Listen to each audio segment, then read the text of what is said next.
Here in the moment, the forever. She wakes up before it's light. He's been awake all night again, watching for the police. He believes things that aren't true. He thinks because he took 2 cigarettes from an acquaintance that the police are looking for him. The sons are upstairs, awake or sleeping. She's not sure. Sometimes she wakes up and he's kneeling beside the bed, tears running down his face. She offers to swallow him, but he jumps up and slams around in the closet, looking for suitcases, or runs outside in his socks, pretending to leave, but he comes back. The sons are upstairs, listening. Then a breaking down before morning.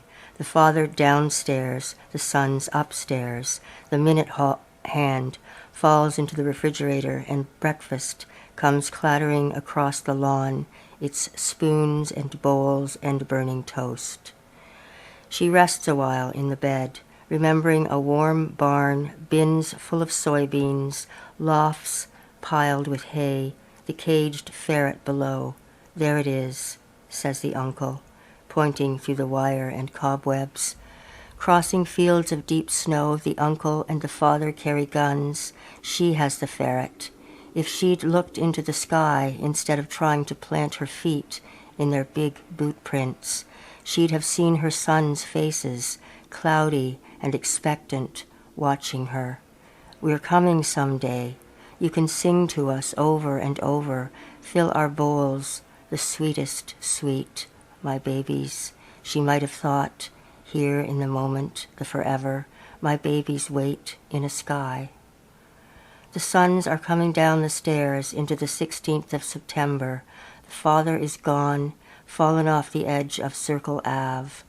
The mother and the sons are here, as if it were anywhere else, and their faces drift in and out of rooms, now and now and now, like the leaves falling into the pond years later, every leaf meeting its reflection, the sun burning white on the pond's face, the blue heron's nest deserted. It's the way of the world, ducks so high and flying off, the spring flocks picked and pressed and sent away in airmail envelopes. Remember me here letters, the photographs. She sees the elderberries dried on the bush, her basket empty, and elsewhere, don't, she says to nobody, adoring the sound of the reeds most of all. Into the landscape. I am a teacher of young children. I have earned the right to speak of the heart. Hundreds of children slip through my hands, their knees and elbows skinned daily. I hear them and hear them. Christopher poked me in the eye. Sarah pinched me. Philip kicked me in my privates. Courtney said a bad word to me. What was it? I asked. Liar. She said liar. Jimmy said a bad word, said Andrew. What was it? I asked. Pissed, said Andrew. Pissed. Pissed in my pants. I hear, and the heart I wish to speak of is the heart I help them hear and feel. Here, I tell them by the schoolyard fence, taste this. It's the edible end of a tender grass stem. It's the skin a little down and back of my lover's ear.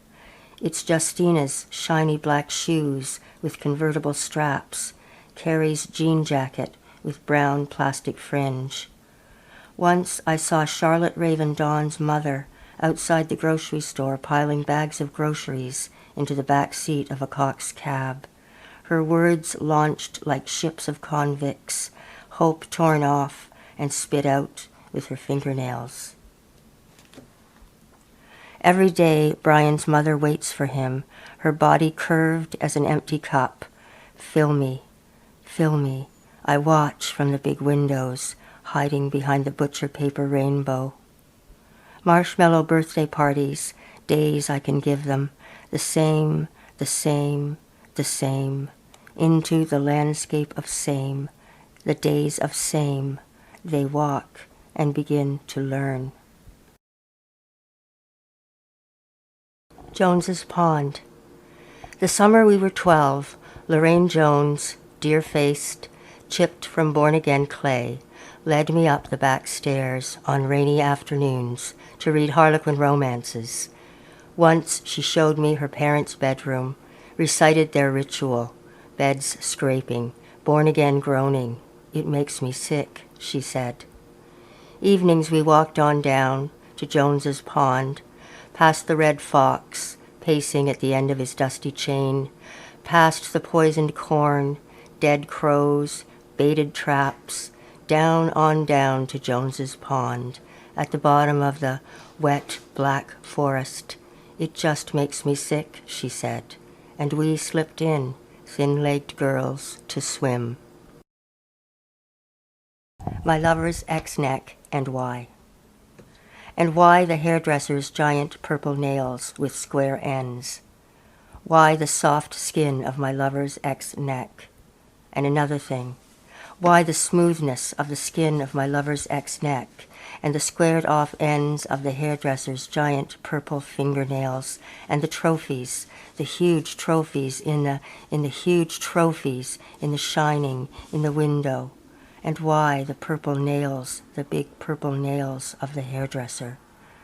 Because the soft skin of my lover's ex-neck in his ex-car, because his wife rubs the feet of their palsied son and makes aardvarks out of paper and water and glue.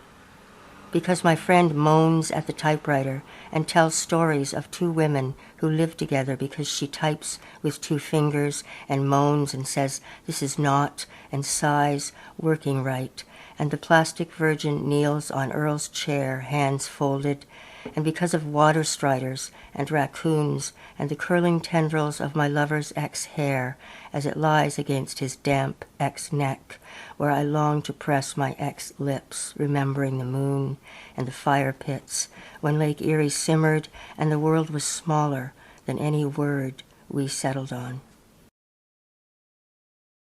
So many more crazy people. There's a psychiatric hospital at the edge of town that used to be an armed forces training base, but after the war, there were so many more crazy people than soldiers, they turned it back into a psychiatric hospital. I worked there the summer I was 19, and I still remember Margaret and Emily, Mavis, Mrs. Sharp, Stella, Albert, Mrs. Polinansky, and Barbara. She'd had a stroke while cutting rhubarb pies at a church supper. Every morning she woke up in a strange place. "Who are you, dear?" she would ask 100 times a day. I'd tell her, but she'd forget. "Where am I?" "In a hospital," I'd say, but by then she'd be asking, "Who are you, dear?" Sometimes she'd ask for her husband, Bill, her daughters, Francie and Sandra. Did they get some turkey? And while I explained about the hospital, she'd look at me. "Who are you, dear?" When you're young, the bodies of old people are like foreign countries you never expect to visit.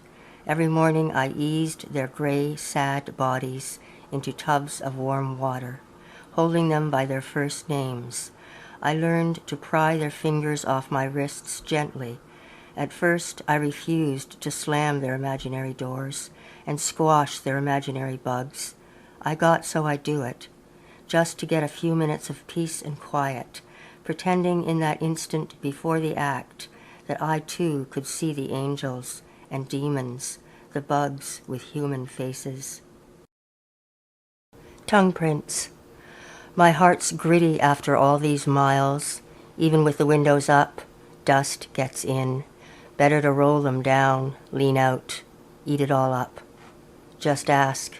I'll lick the dust off your bumper, leave little tongue prints up the trunk, the back window, over the roof, down the windshield, face first over the front bumper. You can run over me for all I care. Run over me in your warm, dusty car.